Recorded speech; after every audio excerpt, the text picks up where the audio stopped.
Sur la chaîne, je vous ai déjà testé de nombreuses paires d'écouteurs, mais de mémoire, je vous ai jamais fait des écouteurs de la marque Huawei. Car oui, en plus de ses smartphones, PC ou encore montres connectées, Huawei fait maintenant dans l'audio et avec une jolie maîtrise depuis quelques années.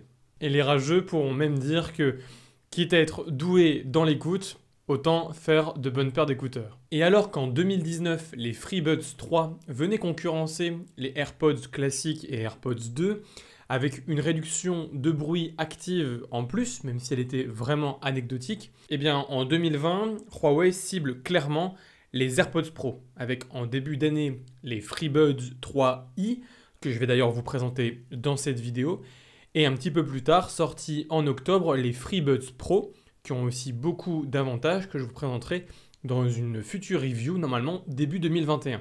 Et donc ici, ces FreeBuds 3i, que l'on retrouve actuellement à moins de 100 €, promettent trois choses. Tout d'abord, une bonne qualité d'écoute, une excellente réduction de bruit active, et enfin, des micros de bonne facture pour pouvoir passer des appels avec la qualité la plus claire possible. Alors, objectif accompli, et ben on va voir ça tout de suite. Alors tout d'abord, un petit tour au niveau du packaging qui est ici assez premium, comme d'habitude chez Huawei. Dans cette belle boîte blanche, on retrouve le boîtier des écouteurs qui est sous blister et en dessous, différents compartiments avec le câble de recharge USB-C, la notice et des embouts en silicone de tailles différentes pour qu'on puisse trouver les embouts qui nous correspondent le mieux. Niveau design et qualité de fabrication, je vous cache pas que ces écouteurs m'ont énormément impressionné. Non pas qu'ils viennent révolutionner le genre, mais clairement la finition est irréprochable pour ce tarif. Les écouteurs sont blancs, laqués et ils sont logés dans une boîte de la même teinte. L'extrémité des deux tiges est chromée et vient accueillir les micros pour l'appel. Ces tiges sont légèrement travaillées dans une forme triangulaire qui les rend assez jolies. Et en main, la sensation est vraiment bonne. Au niveau de l'écouteur, on retrouve un capteur de proximité pour détecter le port ou non de ces écouteurs et surtout l'embout en silicone. Cet embout a le bon goût d'incorporer une sorte de grille de protection pour éviter que des saletés n'aillent plus loin. C'est la première fois que je vois ça et clairement je trouve ça très intelligent. Mais surtout, la bonne idée de ces embouts, c'est leur forme ovale qui permet de bénéficier des avantages de l'intra-auriculaire alors que l'écouteur n'est pas vraiment enfoncé dans le canal auditif. On se retrouve donc avec des écouteurs qui possèdent une isolation passive des bruits vraiment très intéressante, mais en ayant aussi un bon confort. Même si les branches font un peu dater niveau design, face à des constructeurs qui essayent de plus en plus de réduire la taille des écouteurs, je pense notamment à Jabra, elles ont quand même l'avantage, ces tiges, de venir apporter un maintien secondaire à l'extérieur de l'oreille. Il est presque impossible de perdre ces écouteurs et leur usage durant une activité sportive est tout à fait possible. Moi personnellement, j'ai utilisé ces écouteurs pour aller courir ou même en session de sport à la maison, confinement oblige, et franchement il n'y a aucun problème pour l'utiliser, ça ne tombe jamais. Au niveau de la qualité sonore, et sans être un expert, je peux vous dire que le son est vraiment très bon et assez rond, avec des basses mises en avant mais sans écraser le reste. Les aigus sont eux bien présents et on retrouve des médiums par contre un petit peu en retrait. J'ai essayé un peu tous les styles, pop, rock, rap, funk et house, et le son s'est montré convaincant à chaque fois. Là aussi, c'est un super bon point. Des qualités qu'on retrouve aussi au niveau des micros, puisque les appels se sont révélés clairs d'un côté comme de l'autre. Pas besoin de parler fort, la voix est facilement reconnue. Je dirais même peut-être un petit peu trop facilement reconnue, puisque lorsque l'on a les écouteurs et que l'on active la réduction active de bruit, les écouteurs ont tendance à récolter pas mal d'informations et de bruits de vent, ce qui se traduit par des bruits parasites à travers la réduction de bruit. Et d'ailleurs, en parlant de cette réduction active du bruit, elle se montre efficace avec un bel effet d'isolement, même si on est clairement aussi un cran en dessous des Jabra 75T par exemple. Et comme d'habitude, sur ce genre d'écouteurs, les bruits graves sont quasiment totalement annihilés, donc c'est un bon point.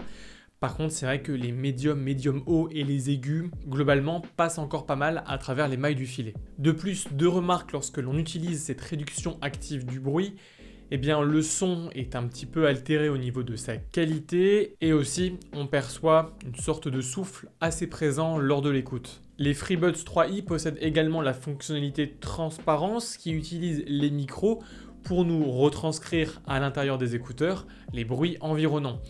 Ici, j'ai été assez déçu de ce mode transparence. Je trouve même que la fonctionnalité est clairement ratée sur ces écouteurs, surtout quand moi je viens des Jabra 75T. Ici, je sais pas, comme si on manquait de volume, c'est-à-dire qu'on n'a pas clairement conscience des bruits environnement. Quelques bruits aigus arrivent quand même à filtrer et à passer dans les écouteurs, mais sinon, ça a un peu de mal à retransmettre les bruits environnants et on se surprend plutôt à retirer les écouteurs, c'est quand même beaucoup plus simple. Surtout que pour accéder à ces deux modes, réduction de bruit et transparence, il faut rester appuyé sur l'un ou l'autre des écouteurs. Une surface tactile est présente, indiquée par un sticker qui est lui retirable, et malheureusement le fonctionnement du tactile n'est vraiment pas agréable. Assez souvent, j'ai dû m'y reprendre à plusieurs fois pour que la commande soit enregistrée. Et à défaut de bouton physique, il faut appuyer longtemps pour activer la fonctionnalité, un délai qu'on préfère ne pas avoir quand on se retrouve face à quelqu'un qui nous parle.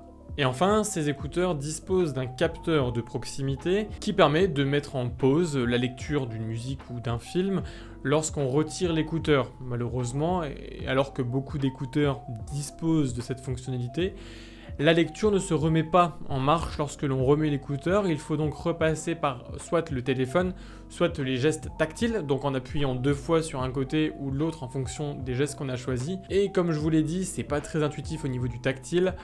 Donc généralement on reprend le téléphone, ça marche quand même mieux. Après c'est peut-être un bug du mien, mais j'en doute. Et c'est quelques petits points négatifs qu'on ne pourra même pas essayer de corriger avec l'application mobile, puisque l'application iLife, qui est l'application dédiée pour les appareils connectés hors montre de Huawei, eh bien, est quand même vachement sommaire et très pauvre en fonctionnalité. On pourra juste régler le double tap ou l'appui prolongé, mais c'est tout.